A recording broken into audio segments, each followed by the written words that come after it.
दर्यापूर ते अकोला रोडवरील सोमाणी जिनिंगला आग लागल्याची घटना आज रविवारी 12च्या सुमारास घडली।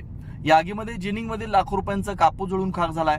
विशेष म्हणजे या आगीत शेतकऱ्यांचा सुद्धा विकण्यासाठी आणलेला कापूस जळून खाक झाला।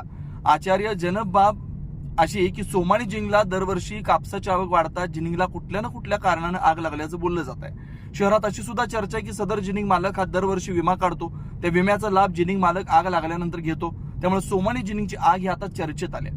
आग विझवण्यासाठी दर्यापूर नगरपालिकेच्या अग्निशामक दलाचं वाहन पाचारण करण्यात आलं। आग मोठ्या प्रमाणात वाढल्यानं अचलपूर, अंजनगाव, भातकुली, अकोट येथून सुद्धा अग्निशामक वाहन पाचारण करण्यात आलं होतं। आगीत जिनिंग मालकाचं नुकसान झालं असलं तरी मात्र शेतकऱ्यांचं मोठ्या प्रमाणात नुकसान झालंय।